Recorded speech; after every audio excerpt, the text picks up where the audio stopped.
And میرے پاس experience میں ایسے اسٹوڈنٹس بھی رہے ہیں جن کا ایکیڈیمک تو بہت ویک تھا لیکن آج وہ بہت اچھے اچھے سنگرز بھی ہیں, بہت اچھے کیلیگرافی بھی کرتے ہیں, اور اس طرح کے بہت سارے ہنر ان کے پاس ہے. زبردست. تو it's not just one side, we have to see the both side of the picture. زبردست. ایسے ہی رہتا ہے. میں ایکٹیویٹیز میم کی تو میں دیکھیے آپ کا, میں نے اس طرح ایکٹیویٹیز آپ بھی کرواتے ہوں گے کہ آپ کے, میں نے وہ پروگرامنگ کافی دیکھی ہے.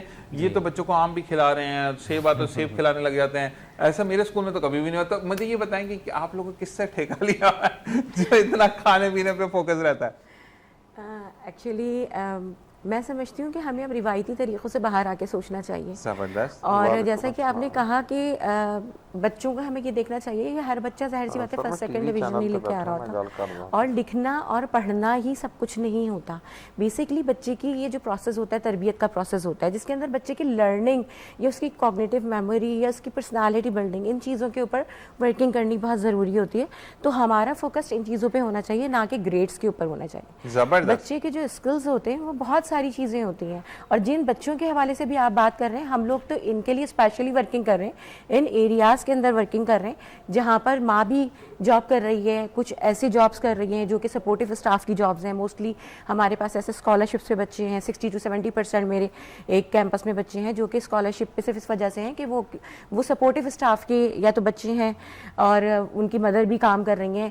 ان بچوں کے اندر جو اسٹیمنا ہوتا ہے, اسپورٹس مین شپ ہوتی ہے, لیڈرشپ ان بچوں میں ہوتی ہے, اس کو ہی ہمیں بیسکلی جو ہے انہینس کرنا ہے, پالش کرنا ہے. یہی بچے آگے جا کے مستقبل میں آپ دیکھیں کہ آپ اس وقت ہمارے یہاں بلکہ فیفا چل رہا ہے, آپ دیکھ لیں کہ جتنے ہمارے پاس اسٹارز جو فٹ بالرز ہیں پوری دنیا کے اندر, وہ کہاں سے بلانگ کرتے ہیں, کس کمیونٹی سے بلانگ کرتے ہیں, کتنی ہارڈ شپ فیس کر کے آئے. کوئی بھی جو ہے وہ فینسی لائف سے اٹھ کے کبھی بھی جو ہے نا وہ ہارڈ شپ فیلڈ میں نہیں آئے گا. ایگزیکٹلی. تو ان بچوں کو پروموٹ کرنا بہت ضروری ہے. ان کو اگر غذائی کمی ہے, کوئی چیز وہ افورڈ نہیں کر سکتے, آپ ایسے سینیریو کریٹس کریں اپنے تعلیمی اداروں کے اندر کہ ان بچوں کے اندر سے وہ جو کسی بھی چیز کی احساس کمتری ہے وہ نکل جائے. کبھی آپ کوئی ریسٹورینٹ کے اندر کوئی پروگرام رکھ لیں. لیکن میں آپ کے لیے ایک بات کہوں گا کہ آپ بات کرنا جانتی ہیں. کہتے ہیں نا کہ آپ وہ والی پرنسپل نہیں ہے بس میرا اور میرا اسکول دیٹس اٹ. آپ کو میں نے دیکھا آپ جس بھی سطح پر بات کرنی ہو, چاہے وہ منسٹر لیول ہے, وہ جو بھی, آپ اپنے اسکول کے لیے نہیں, آپ اپنے بچوں کے لیے بات کرتی ہیں, جو کہ بہت کم اب دیکھنے میں آتا ہے. ورنہ اکثر یہ ہوتا ہے میرے پاس گاڑی آ گئی, میرے پاس 5 اسٹار لیونگ اسٹائل آ گیا, اینڈ دیٹس اٹ, لائف یہاں پر اینڈ ہو جاتی ہے. لیکن آپ کو میں نے دیکھا کہ آپ کافی میٹنگز اٹینڈ کری ہوتی ہیں اپنے بچوں کے لیے. اچھا, مجھے آپ دونوں سے اکیڈمک سے ایک سوال ہے کہ جون اور جولائی کا مہینہ نانو گھر کا ہوتا ہے, یعنی نانی کے گھر جانے کا مہینہ. یہ سب کو ایک وہ کہتے ہیں نا کہ ایڈوائزبل ڈے ہوتا ہے کہ نہیں جی ہم نے نانو کے گھر جانا. اس میں 50-60 کلو کے حساب سے کام دینا کون سی بڑا فنڈا ہے کہ وہ ضروری دینا؟ مجھے کاشف پہلے آپ بتائیں کہ بچوں کو نہیں یاد ہوتا, پھر بچے اگر لیٹ جا رہے ہیں تو پھر وہ لیٹ آتے ہیں تو اکیڈمک خراب ہو جاتی ہے. تو کیوں نہیں ہم بچوں کو کہتے کہ summer vacation is a vacation that you have to enjoy yourself. دیکھیں بیچ میں یہ چیزیں بند بھی ہو گئی تھیں کافی سارے اداروں میں کہ سمر ویکیشن نہیں دیا جاتا تھا, لیکن پھر پیرنٹس کی طرف سے یہ ایک بہت بڑا کوشچن آیا تھا ہمارے پاس کہ جب اسٹوڈنٹس جون جولائی ویکیشنس کے بعد اگست میں جوائن کرتے ہیں تو دے آر کمپلیٹلی بلینک. تو ہم ان کو یہ نہیں دیتے کہ آپ بک کے چیپٹرس یاد کریں یا کویشچن آنسرس کریں, یہ کریں. ہم ان کو ہیلدی ایکٹیویٹیز سے دیتے ہیں, جیسے آپ ڈیلی روٹین اپنی مینشن کریں, آپ نے نمازیں کتنی پڑھی ہیں وہ آپ مینشن کریں. ساری مینشن کر کے آئیں گے, میں نے میں تو 6-7 پڑھی ہیں. نہیں, ان کو ایک ایکیڈیمک سے ٹچ رکھنے کے لیے ان کو کوئی نہ کوئی ایسی ایکیڈیمک ایکٹیویٹیز دیتے ہیں. جیسے آپ پلانٹیشن کریں, اس کی پکچر آپ ہمیں واٹس ایپ کریں and we will give you the marks on that. اس طرح کی ہم ہیلدی ایکٹیویٹیز دیتے ہیں جو کریکولر اور نان کریکولر ایکٹیویٹیز دونوں کو مرج کر کے دیا. اچھا, ہم ابھی کیوں نہیں میم آپ سے پہلے یہ نانو گھر جانے کا سوال, میں فیمیل آپ تو مجھے بتائیں کہ کیا بچوں کے جذبات آپ زیادہ بہتر سمجھ سکتی کہ کیوں ہم اتنا کام دیتے ہیں؟ ایکچولی دیکھیں اسکولز میں یہ وہی روایتی طریقے ختم ہوتے جا رہے ہیں. بچوں کو اگر کوئی کچھ تعلیمی ادارے اگر ایسا کر رہے ہیں ان کیس, کیونکہ ہر طرح کے تعلیمی ادارے ہر کسی کا اپنا ایک اسٹائل ہے ٹیچ کرنے کا, لیکن ان چیزوں کو ختم ہونا چاہیے. کیونکہ ہم وہی کہ کاپی خالی کراتے رہے بچوں کو, اتنا رائٹنگ وغیرہ. میں اپنی جب اسکول کی بات کروں تو ہم لوگوں کو تو اتنی رائٹنگ دے دی جاتی تھی, اس قدر رائٹنگ دے دی جاتی تھی کہ بس آپ رائٹنگ ہی کرتے رہنا, لیکن اس کا کوئی حل نہیں ہے. اور اس وقت رائٹنگ پہ اتنا فوکس کرنا کیونکہ اب ظاہر سی بات ہے ڈیجیٹل دور ہے, تو یہ چیزیں بالکل بیکار ہو گئی. بچوں کو ایکسپلور کرنے کا موقع دینا چاہیے. کانسیپٹ کلیئر نانی کے گھر جانا, نانی کے گھر میں بھائی کون سے پیڑ لگے ہوئے ہیں, کیا ایکسپلور کیا آپ نے, مینگوز آپ نے کیسے انجوائے کیے, اس طرح کی چیزیں, اس طرح کی رائٹنگ دے دیں, کانٹینٹ لکھنے کے لیے دے دیں اکارڈنگ ٹو دا سبجیکٹ. ان کو جیسے آپ دے دیں کہ بھائی آپ نے کیا ایکسپلور کیا, کوئی آپ کوئی ہیریٹیج, کوئی لوک ورثہ دیکھیں جا کے, کسی آپ میوزیم کو وزٹ کریں جا کے, اکارڈنگ ٹو آپ سیلیبس اس کو کنیکٹ کر دیں اور آپ اس طرح کی چیزیں دیں بچوں کو, اور پھر ان سے ڈسکس کریں اور اس کے 5 مارکس پیپر میں ایڈ کر دیں. کیا بات ہے, زبردست. یہ وہ والی چیزیں بچوں کو آپ اسپیکنگ پاور بھی ان کو ملے گی, ان کو بولنے کا طریقہ آئے گا, کانٹینٹ رائٹنگ کرنے کا طریقہ آئے گا, ایکسپلور کریں گے, کانفیڈنس لیول بیٹر ہو جائے گا ان کا, انجوائے کریں گے وہ. اچھا, جب پرنسپل آپ دونوں جیسے ہوتے ہیں اور بچے واقعی میں آگے نکلنے کی کوشش کرتے ہیں, جب ایک ہوتا ہے نا کہ بم مارو ان کے سر پہ, ان کو کام دو, تو پھر بچے پرابلم کرتے ہیں. دانیال, آپ کو بچپن میں کام ملتا تھا؟ اور میرے اسکول میں نہیں ملتا تھا, کیونکہ Saint Patrick's is the one جو کہتا ہے ونٹر اور سمر ویکیشن آپ کی ہیں, باقی ہم پڑھا لیں گے آپ کو. سمر ویکیشن کا کام ہوتا تھا, اس طرح ملتا تھا کہ وہ اتنا سارا ملتا تھا, بہت پہلے ختم کرتے تھے تاکہ ہم بعد میں چھٹیاں انجوائے کریں. اچھا, اس کے بعد نا بچہ گھر سے بھی بیگانہ ہو جاتا ہے کیونکہ وہ لکھ رہا ہے. اچھا, وہ کام ایمانداری سے اب آپ مانتے ہو یا نہیں مانتے ہو کہ ہم اس وقت صرف لکھ رہے ہوتے تھے, ہمیں مائنڈ میں کچھ بھی نہیں آ رہا, کچھ یاد بھی نہیں ہوتا تھا, بھرنا ہے اس کو کرنا ہے. تو یہ والی جان چھڑانے والی بات ہے. مجھے یہ بتاؤ کہ اب اگر ایسا کچھ اسکول میں دیکھتے ہو کسی کا, تو بینگ پاکستان مسلم نون کے آپ ریپرزینٹیٹو بھی ہو, تو مجھے ابھی جیسے کہ سمر ویکیشن میں جو اے آئی کے جو وہ کروا رہے ہیں پروگرام جو کروا رہے ہیں, تو وہ بہت اچھا ہے, آپ نے دیکھا ہوگا. اس میں جتنے بھی جو طالب علم ہیں وہ اس کو جو ہے وہ فارم ایک آ گیا تھا سب کے پاس, انہوں نے وہ فارم فل کیا اور آج وہ سٹارٹ ہو چکا ہے سر. آپ دیکھیں. اچھا, ہمارے یہاں پہ اے آئی کا بھی دور یہ ہے کہ گندی گندی اس کے ڈپلیکیٹ بنا کے اس کی مووی بنا دی, وہ کر دی. ہم پازیٹیو وے میں کیوں نہیں جاتے؟ پازیٹیو وے میں ہی ہم لوگ کروا رہے ہیں سارا. نہیں, آپ تو کروا رہے ہیں, لوگ آگے سے پازیٹیو نہیں رہتے. ہاں, وہ دیکھیں یوز مس ایبیوز جو ہے نا وہ تو مطلب بندے پہ ڈیپینڈ کرتا ہے, لیکن وہ اے آئی اس میں صرف وہی چیز نہیں ہے, اس میں آئی ٹی کے کورسز ہیں اور بھی کافی ساری چیزیں. جیسے جو پچھلے جو گورنر صاحب تھے ہمارے, کامران دسوڑی صاحب, ان کے ٹائم پہ تو یہ تھا نا کہ صرف وہی چل رہی تھی آئی ٹی کی کلاسز جو تھیں. تو اب جو ہے وہ اور بھی کافی ساری چیزیں ہیں اس میں, کہ صرف آئی ٹی نہیں ہے, اور بھی مزید اس میں پروگرام چلائے جا رہے ہیں. پروگرامس آپ دے رہے ہیں, تو یہ والی بات ہے کہ آپ بھی چاہتے کہ یوتھ پڑھے اور آگے بڑھے. ہمارے جو ہے جی رضا بھی آپ کی طرف آتے ہیں, اور ہم کیونکہ اب شارٹ سب چیزیں مجھے بتائے گا کہ اب جو ہے وہ ملک کی صورتحال کی ہم بات کریں تو ہم پیٹرول ہم بڑھاتے تو بڑی جلدی ہیں, کم دیر سے کرتے ہیں, ایسا کیوں؟ اصل میں وہ جو پیٹرول بڑھانے والا جو معاملہ ہے نا, وہ انہیں فوری اطلاع آ جاتی ہے کہ جی بس اب ہم موقع چوکا مار دے. اب یہ جو ایران کی اور یہ جو وار چل رہی ہے امریکہ کی, مجھے سمجھ نہیں آ رہا کہ وہاں پہ ہم نے صلح بھی کروا دی, ایک طرف ہم کریڈٹ لے رہے ہیں پرائم منسٹر صاحب, اور دینا بھی چاہیے, لیکن دوسری طرف وہ دوبارہ لڑ رہے ہیں, تیسری پھر بار بار پیٹرول. آپ دیکھیں اس پیسی ہوئی قوم پہ, کمزور قوم پہ, جہاں روزگار کی کمی ہے, جہاں کوئی بچہ اپنی بائک نہیں چلا سک رہا ہے, کوئی گاڑی رکھنا اب ایک عام آدمی کے بس سے باہر ہوتا ہے. ایسے میں دیکھیں پورے ملک میں صرف دو ہی, یا تو آپ بجلی مہنگی کر لیں, ٹیکسز بڑھا دیں, اور پیٹرول بڑھا دیں. اچھا, اس میں ہمارے لوگ مجبور ہیں. میں تو پرائم منسٹر صاحب سے یہ گزارش کروں گا کہ جن لوگوں کا فری پیٹرول ہے, جن لوگوں کی بڑی بڑی تنخواہیں مرات ہیں, انہیں تھوڑا سا کم کر لیں. اس پیسی ہوئی قوم کا کیا قصور ہے؟ اب دیکھیں جی, اب بیچ میں ایک پالیسی آئی کہ جی 1000 روپے جو ہے منتھلی دیا کریں گے ہم پیٹرول مہنگا کرنے کے بعد اسکوٹر والے کو.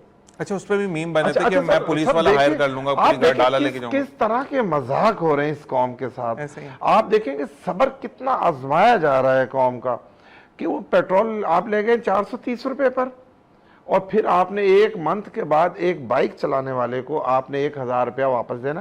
اس میں بائک آپ کے نام پر ہونی چاہیے, آپ کو پیٹرول صرف 1 لیٹر ملے گا, اور پلس جو ہے آپ کے پاس لائسنس ہونا چاہیے, ہیلمٹ ہونا چاہیے, آپ نے کوئی چلان آپ کا نہیں ہوا ہو, یعنی آپ ڈائریکٹ جنت سے آئے ہوئے پاک صاف ستھرے خوشبودار بندے ہوں, تو آپ کو 1000 روپے ہم 1 منتھ کے بعد دیں گے.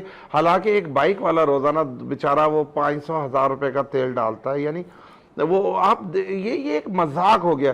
میں تو کہہ رہا ہوں حکمرانوں سے, ہم بھی اس میں شامل بھی ہو سکتے ہیں اور نہیں بھی ہیں, تو میں تو یہ گزارش کروں گا کہ اس قوم کا اتنا زیادہ صبر نہ آزمایا جائے. آپ لوگ اپنی عیاشیاں کیوں نہیں کم کر رہے؟ آپ اپنی کرپشن کا دروازہ کیوں نہیں روک رہے؟ آپ کرپشن کے آگے بند کیوں نہیں باندھ رہے؟ اسے تو آپ نے فل اجازت دے دی ہے کہ جی آپ جو چاہتے ہو کرو، جس طرح چاہتے ہو آپ امیر ہو جائیں، آپ جتنی چاہے رشوت لے لیں، ادارے بیٹھ چکے ہیں۔ اچھا اس سارے ہونے کے باوجود آپ کے پاس ایک ہی راستہ ہے جی، پیٹرول مہنگا کر دیں، ٹیکسیز آپ اپنی من پسندی کے لے، بجلی کے دیکھیں، ایک تو اب آدھا ملک تو ویسے سولر پہ چلے گیا، بجلی پھر لوڈ شیڈنگ موجود ہے کہ جب پیٹرول کم بھی ہوا تو اس میں بھی جس دن پیٹرول کو کم کیا گیا، سر کیا کم ہوا؟ نہیں، آپ 250 روپے سے 450 پہ لے گئے، پھر 400 پہ لے آئے، پھر آپ 300 پہ لے آئے، اور اصل قیمت پر بھی نہیں لائے جس قیمت سے آپ آگے بڑھے تھے۔ چلے 250-55 تھا، شاید وہیں لے آتے، ابھی تک تو وہاں تک پہنچے نہیں تھے۔ اس کے بعد بھی تو میم وہی بنا تھا نا، کیسا لگا میرا مذاق؟ دیکھیں جی، یہ میں یہ سمجھتا ہوں، میں تھوڑا سا صاف گوا انسان ہوں، حکمرانوں کو یہ پتہ چل چکا ہے کہ اس قوم میں سہ نہیں ہے، طاقت نہیں ہے، باہر یہ نکلتے نہیں ہیں۔ یہ تو 430 روپے انہوں نے جو کیا تھا، یہ تو بڑی مہربانی ہے، اگر یہ 1000 بھی کرتے تو ہم نے نکلنا نہیں تھا۔ بالکل ایسا ہی ہے۔ تو جو قومیں اپنے حقوق کے لیے، اپنے حق کے لیے احتجاج نہیں کرتی ہیں یا وہ نکلنا بند کر دیتی ہیں، چاہے وہ حکمرانوں سے مایوس ہیں، چاہے وہ لیڈرشپ سے لوگ مایوس ہیں، یہ مجھے سمجھ میں نہیں آ رہا۔ اب یہ موجودہ گورنمنٹ کو یہ پتا ہے کہ جی ہم پیٹرول کو اگر 1000 روپے بھی لے جاتے ہیں تو کوئی سکت نہیں ہے عوام میں، یہ برداشت کر لیں گے۔ اور ہم یہاں پہ رضا بھائی ایک بات میں اور کہوں گا، پھر میں ایک شارٹ میسیجز دوں گا کہ ہم ٹورڈز ٹو اینڈ پروگرام کے، کہ ہمارے حکمرانوں کو شاید یہ بھی پتہ لگے کہ پیٹرول مہنگا کرو، یہ بولیں گے نہیں۔ جی میم، آپ مجھے یہ بتائیں کہ ایک میسیج آپ کیا دیں گی، کیونکہ ہم ٹورڈز ٹو اینڈ ہے، کہ ہمارے جو آپ واپس آئیں گے بچے چھٹیاں منا کر، تو کیا میسیج ہوگا آپ کا؟ بچے جب چھٹیاں منا کے واپس آئیں گے تو ہم ان کو ویلکم کریں گے دوبارہ سے get back to the studies, and میں بچوں کو کہوں گی کہ جتنا وہ اپنا سمر میں انجوائے کر کے آئے ہیں، جو لرننگ کر کے آئے ہیں، جو ایکسپلور کیا ہے، وہ آ کے ٹیچرز کے ساتھ شیئر کریں۔ زبردست۔ اس کو جو ہے وہ اس کے لیے باقاعدہ سرکل ٹائمز رکھے جائیں تاکہ وہ سارے بچے آپس میں ایکسپیرینسز شیئر کریں۔ کہ کیا ہے کیا نہیں، بڑا زبردست یہ آپ کا آئیڈیا۔ اچھا، ہمارے ہیرو بچہ بیٹھا ہے، اس کا نام مجھے میں نے پوچھا نہیں، نصر اللہ احمد خان۔ نصر اللہ احمد خان غصے میں بڑا، یہ مجھ سے بات نہیں کرنا، میں نصر اللہ بات کرتا ہوں آپ سے شو کے بعد۔ اچھا جی، آپ کیا کہنا چاہیں گے؟ اچھا ذیشان بھائی، ایسا ہے کہ جب اسٹوڈنٹس واپس آئیں گے ہالیڈیز سے تو ظاہر سی بات ہے کہ ہمیں ان کو ایک وارم ویلکم کرنا ہے سب سے پہلی چیز، کیونکہ اسٹوڈنٹس نے 2 مہینے میں اپنے ٹیچرس کو، اپنے پرنسپل کو اور اپنی اسٹڈیز کو مس ضرور کیا ہوگا، اپارٹ فرام انجوائمنٹ۔ کوئی بھی نہیں کرتا، اللہ کی قسم، یہ تو کہنے بڑی جھوٹی بات ہوتی ہے، کوئی بھی مس نہیں کرتا، وہ تو شکر کر رہے ہوتے ہیں، ہمارے شکر کرتا ہے، وہ کہتا ہے اگلے دن ہی ہڑتال ہو جائے۔ لیکن ہم اپنی طرف سے ان کو ایک 1 ویک کا اورینٹیشن دیتے ہیں تاکہ ہم ان کو، کیونکہ اب ظاہر سی بات ہے اب اسکول اسٹارٹ ہو گیا تو اس کے ساتھ ایگزامس، اسٹڈیز، یہ تمام چیزیں آن گوئنگ ہوتی ہیں، تو ہم اس کے حوالے سے پورا اورینٹیشن دیتے ہیں، ویلکم کرتے ہیں، اور ساتھ ساتھ ہم اسٹوڈنٹس کو یہ بھی سمجھاتے ہیں کہ جو ریفریشنگ بریک آپ کر آئیں، اس کے بعد اب آپ you have to focus on your studies. اچھا، آپ کے اسکولس کب کھل رہے ہیں میم؟ آپ کا کب کھل رہا ہے؟ 1 اگست۔ اچھا، وہ مجھے بڑا اچھا لگتا ہے، تو آپ لوگوں سے ایک سوال ہے، پھر میں اس طرف آؤں گا کہ آپ لوگ 14 اگست کی پریپریشن کروائیں گے؟ پکی بات ہے، میں چھاپا ماروں گا آپ اسکولوں پہ۔ 14 اگست کا بیسیکلی ہمارے یہاں جو ہوتا ہے سالوں سے ہو رہا ہے، اور یہ تقریباً 12 سال سے ہم کر رہے ہیں۔ ہمارے اگست کے منتھ میں ہم پلانٹیشن میسفلی جو ہے وہ پوری اسٹارٹ کرتے ہیں۔ اس کے ساتھ ہمارے پاس ہم کچھ گورنمنٹ کے بھی جو ادارے ہوتے ہیں ان کو آن بورڈ لیتے ہیں، جیسے ہمارا فارسٹ ڈپارٹمنٹ ہے، سم ٹائمس وہ ہمارے ساتھ کافی عرصے سے کر رہے ہیں، 4-5 سال سے کر رہے ہیں، اور بھی ڈفرینٹ ہمارے ساتھ لوگ انوالو ہو جاتے ہیں۔ سندھ گورنمنٹ میں بھی کچھ انوالو ہو جاتے ہیں، directorate of private school institutions والے ہمارے ساتھ سم ٹائمس کولیبریٹ کرتے ہیں۔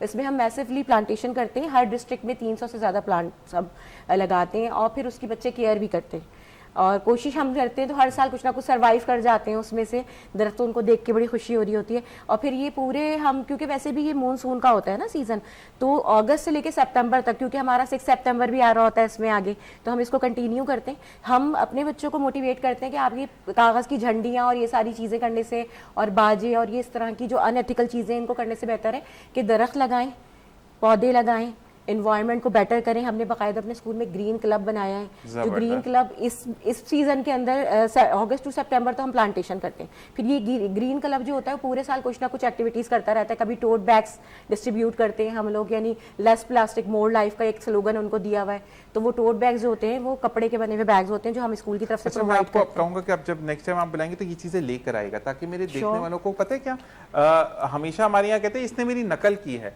تو نقل کرنے کے لیے بھی عقل کی ضرورت ہوتی ہے. اور دوسری چیز ہے کہ آپ سیکھتے ہیں, آپ لوگوں کو ایکسپلور کرتے ہیں, دنیا کو ایکسپلور کرتے ہیں, تو آپ چیزوں کو سیکھتے ہیں. تو یہ میں آپ سے ریکویسٹ کروں گا, آپ کچھ کہنا چاہ رہے تھے؟ جی جان بھائی, میں بتا رہا تھا کہ میرے پاس اسکولنگ سسٹم کے علاوہ ہمارے پاس شام میں انگلش لینگویج, IT اور اکیڈمک کلاسز بھی ہوتی ہیں.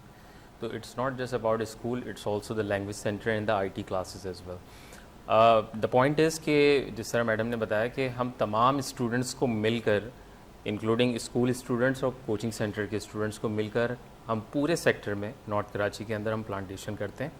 اور اس میں ابھی تک ہم نے کسی کی سپورٹ نہیں لی, ہم نے اپنے تمام بچوں کو اور اپنے ساتھ مل کر, جتنے ہمارے اسٹاف ممبرس ہیں انہی کے ساتھ مل کر سب کے ساتھ کام کیا تحت آپ نے کیا. لیکن میں آپ سے ریکویسٹ کروں گا دونوں سے, مرغوب عباسی صاحب جو بیٹھے تھے یہ بیسٹ پلانٹیشن میں بتاتے ہیں, تو ان کی بھی خدمات آپ لے سکتے ہیں. کون سے درخت لگانے چاہیے اسپیشلی ان سیزنز میں, یہ ساری چیزیں بھی, اس کی نالج بہت ضروری ہوتی ہے, کس طرح لگانے چاہیے.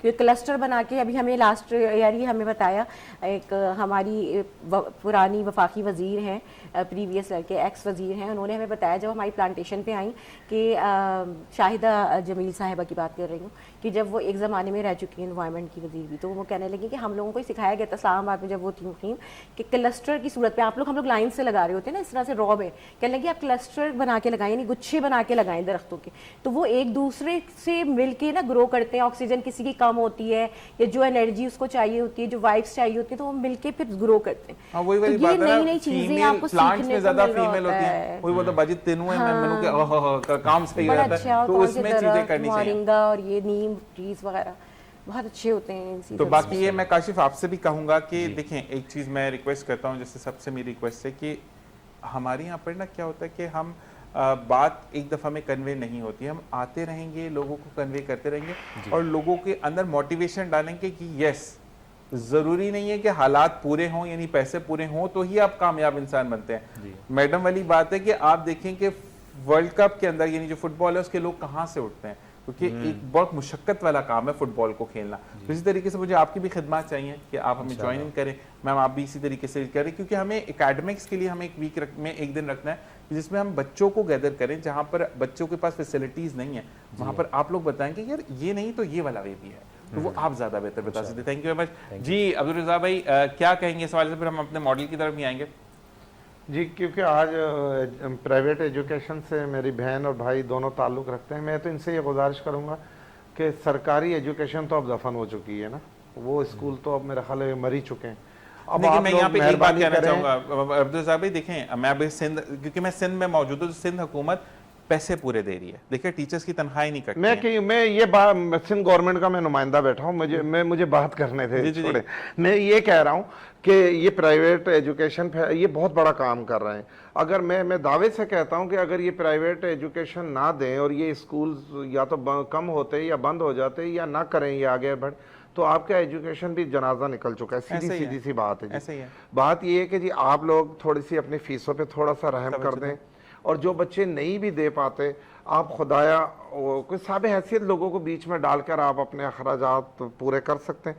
لیکن اب یہ کہنا کہ بچوں کو فیس نہ ہو, انہیں اسکول سے نام خارج کر دینا, یا ان کے والدین کو بار بار وہاں بلا کے شٹ اپ کال دینا, یا تو تھوڑی سی میری ہاتھ باندھ کے آپ سے گزارش ہے کہ آپ ایک اپنی فیسوں کو تھوڑا سا کم کر دیں. کیونکہ یہ دیکھیں, یہ کوئی انڈسٹری نہیں ہے, یہ کوئی میل نہیں ہے, کوئی کارخانہ یا بزنس نہیں ہے. ایجوکیشن تو ایک بہت بڑا کارنامہ ہے, اور یہ آپ پاکستان کے مستقبل کو بچا رہے ہیں. اور اب دیکھیں پرائیویٹ اسکولوں سے جو بچے ہیں والدین اس لیے نہیں داخل کروا پا رہے ہیں کہ وہاں فیسیں زیادہ ہیں, وہاں وہ فیسیں نہیں بھر سکتے. تو اگر آپ لوگ تھوڑا سا اپنے اخراجات کو, ظاہر ہے وہ آپ پر بوجھ ہوگا, لیکن اگر تھوڑی سی اگر آپ بچوں کو, جو بچے نہیں فیس پے کر سکتے ان کے والدین, آپ انہیں فری کر دیں, اور شاید ہے بھی 10%, شاید کچھ ہے بھی. تو بس اتنے سی میری ریکویسٹ ہے. جی آپ بہت بڑا کام کر رہے ہیں, آپ لوگوں کو میرا سلام ہے. اور پرائیویٹ ایجوکیشن, ہم پہلے تو کہتے تھے کہ جی یہ بزنس نہیں ہے. بھائی اگر یہ بزنس بھی بند ہو گیا تو پھر تو ایجوکیشن ہی ختم ہو جائے گی. سرکاری اسکولوں کا بہت برا حال ہے. میں وہی والی بات کرنا چاہتا ہوں, پیسے کہاں سے آتے ہیں کون لیتا ہے ہمیں نہیں پتا.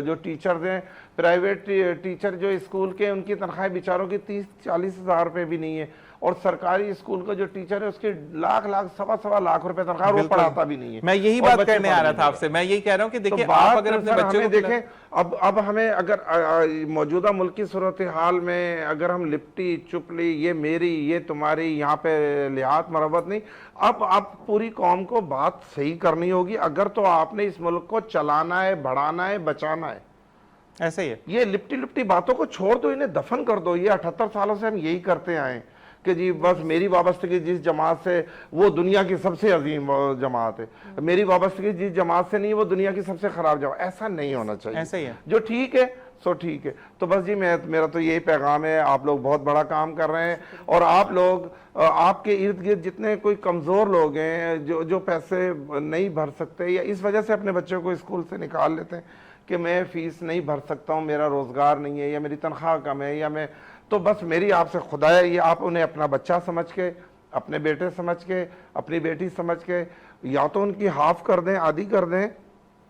اور اگر 10% تو گورنمنٹ نے بھی شاید آپ لوگوں پہ پابندی لگائی ہے کہ 10% آپ کوشش کریں کہ اسے 5% اپنے ذاتی اخراجات اس میں شامل کر دیں، ذاتی اپنا نقصان کر لیں تاکہ آپ لوگوں کو روشنی دے سکیں، بچے پڑھا سکیں. ورنہ اس وقت جو ہے سکت نہیں ہے قوم میں آپ کو صاف بتا رہا ہوں. 350 روپے لیٹر پیٹرول ڈال کر میں بچوں کو نہیں پڑھا سکتا ہوں. ایسا ہی ہے. لوگ جاہل ہو جائیں گے، آپ دوبارہ پتھر کے دور میں چلے جائیں گے. میں اپنی قوم کو پتھر کے دور سے بچانے کے لیے تھوڑا سا نقصان قوم کو برداشت کرنا. بالکل ایسے ہی ہے. میں جو بات کر رہا تھا وہ یہ تھا کہ آپ جب ٹیچر بنتے ہیں، یعنی جب ایجوکیشن کی فیلڈ میں آتے ہیں، تو آپ کو لوگ کہتے ہیں کہ آپ روحانی والدین ہیں، اور جو گورنمنٹ ٹیچرز ہیں جو کہ پڑھاتے نہیں ہیں، تو آپ یقین کریں کہ آپ اپنے بچوں کو صرف حرام کھلا رہے ہیں، حلال آپ کے گھر میں نہیں جا رہا کیونکہ آپ بچوں کو نہیں پڑھا رہے. دانیال آپ کی طرف میں آؤں گا. مجھے یہ بتاؤ کہ اب ہم جو زندگی میں ہم جب آپ جس فیلڈ میں آنا چاہ رہے ہو، ہمارے یہاں پر یہ ہوتا ہے یار سیکھا ہوا بندہ ہے نا تو اس پر کام کرنا ہے، نئے پر کام نہیں ہوتا.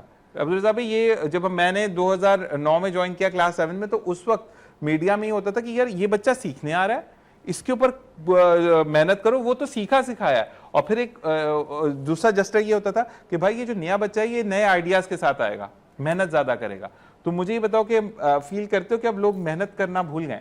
بالکل ایسے ہی آپ کی بات ٹھیک ہے، لیکن کوئی سیکھ کر آتا نہیں ہے، دنیا میں سیکھ کر نہیں آتا، یہیں آ کے سیکھتا ہے. اور نہ سیکھنے کی کوئی عمر ہوتی ہے، چاہے وہ پڑھائی ہو، سیکھ کے اب تو لوگوں کو جوتے مارنے لگ جاتے ہیں کام خراب. ہاں بالکل ایسے ہی ہے. ایسے ہی ہے نا. لیکن مطلب وہ پھر وہ الگ ایک بات ہے کہ ایک ایٹیٹیوڈ آ جاتا ہے کہ مطلب ہم ہی سب ہیں، وہ نہیں ہونا چاہیے. گرتے بھی چلتی ہیں نا، جیسے وہ کہتے ہیں نا وہ عجیب و غریب وہ پاپ شاپ گانے جو آتے ہیں مجھے تو سمجھ ہی نہیں آتے، وہ ایسے اوپر جاتے ہیں ایسے ہی نیچے جاتے ہیں. آج بھی لوگ وہ کہتے ہیں اکثر عبدالرزاق W21 والے گانے سن رہے ہیں، لیکن وہی گانے جو ہیں وہ آج تک بڑے مشہور ہیں. یہ ہے کہ 90s والے 90s والے بالکل ایسا ہی ہے. سونا نہ چاندی نہ کوئی محل جانے من میں، وہ سمجھ میں آنے والے تھے. اب جو ہے نا وہ اوپر سے گزر جاتے ہیں. آپ تو میرا خیال ایسے آیا اور ایسے گیا. میں وہ شمدم والا گانا وہ ندیم صاحب والا گلی میں کسی جگہ پہ کچھ بیچنے والا آتا ہے نا، وہ ایسے آواز مارتا ہوا گزر جاتا ہے. وہ اس طرح کے گانے ہیں. بالکل ہمارا یہ ینگ مین اتنا پرانا نہیں ہے جو آپ انہیں بتا رہے ہیں کہ جی 80 تک چلے گئے. نہیں یہ ہے کہ 98 تو میرا بھی ہے. تو یہ کہ مطلب سنے میں پیدا ہوتے ساتھ ہی گانے سننے شروع کر دیا. نہیں یہ تو نہیں ہے، لیکن یہ سمجھ لیں کہ مطلب آج بس دانیال ایک چیز آپ کو کرنی ہے کہ آپ کو فوکس رکھنا ہے میرا بھائی. میں نے آپ سے جو بات کی تھی، کیونکہ آج انٹروڈکشن، کیونکہ ماشاءاللہ آپ کا سیاسی انٹروڈکشن تو سب آپ کو جانتے ہیں، ٹھیک ہے، لیکن آج ہم انشاءاللہ دانیال سے بات کریں گے اس حوالے سے، اور پھر ہم ایک سیگمنٹ بھی رکھیں گے جس کے اوپر میں کوشش کر رہا ہوں کہ کام ہو جائے کہ ہم آن لائن آڈیشنز رکھیں. ٹھیک ہے، یعنی آن لائن یہ نہیں چیز کی جیسے یہ لوگ بیٹھے ہوئے ہیں تو ہم ایک سیگمنٹ رکھیں جہاں پہ آپ سے ایکٹنگ کروا رہے ہیں، وہ ہمارا بچہ بیٹھا ہے اس سے ماڈلنگ کروا رہے ہیں. تو یہ چیزیں ہوتی ہیں، تو اس سے یہ چیز ہوتی ہے کہ آپ کا جو ٹیلنٹ ہے وہ سامنے آ جاتا ہے. ٹھیک ہے جی. آپ چاروں کا بہت بہت شکریہ کہ آپ نے جوائن کیا. میں یہاں پر میں ضرور شکریہ ادا کروں گا پوری مینجمنٹ کا، اور فرحان بھائی ابھی مجھے دیکھ کے گیا. فرحان بھائی تھینک یو ویری مچ. اور اسی کے ساتھ جتنے بھی لوگ موجود ہیں سب کا بہت بہت شکریہ. ایون جو بیہائنڈ دا کیمراز ہیں، یہ وہ لوگ ہیں کہ جو بیچارے فوکس رہتے ہیں، چیزوں کو دیکھتے رہتے ہیں کہ کس کو کس طریقے سے کیپچر کرنا. پی سی آر میں جو میرے بھائی موجود ہیں ان کا بہت بہت شکریہ. ایم سی آر میں جو لوگ موجود ہیں ان کا بہت بہت شکریہ. جتنی بھی مینجمنٹ ہے سب کا بہت بہت شکریہ. یاسر بھائی کا میں بہت شکریہ ادا کروں گا. یاسر بھائی thank you very much for giving me اتنا پیار. اور میں جس طریقے سے آپ نے میسج کیا، مجھے یاسر بھی لگا کہ آپ تھوڑے سے ناراض ہو گئے، کوئی بات آپ رپلائی نہیں کی. کیا مجھے فوراً سے رپلائی کرتا. میں رمیز بھائی سے آج یہی بات کر رہا تھا کہ یاسر بھائی کی طرف جانا پڑے گا. لو یو لاٹ برو. اور آپ انسپریشن ہیں, نہ صرف انسپریشن ہے بلکہ جو آپ ساتھ ساتھ جو ہیں مدد کرتے ہیں. خالد بھائی, ہیلپ ڈیسک آف پاکستان, جو کہ تمام چیزوں کو مینیج کرتے ہیں, تمام چیزوں کو دیکھتے ہیں, بہت بہت شکریہ آپ کا بھی. اور یہاں پر میں اپنے پورے سٹاف کا بہت شکریہ ادا کروں گا کہ آج میرا یہاں پر پہلا شو تھا, اور جب بھی آپ شو کوئی سٹارٹ کرتے ہیں تو بڑی ہیزیٹیشن ہوتی ہے. They giving me a very much comfort کہ میں تمام چیزوں کو صحیح کروں. اور ساتھ ساتھ غوری بھائی, تھینک یو ویری مچ کہ آپ, ورنہ میرے بال نہیں بنتے ہیں تو میں بڑا عجیب سا, میرے پرومو میں بڑے گندے بال بنے ہوں گے, وہ میں نے خود بنائے تھے.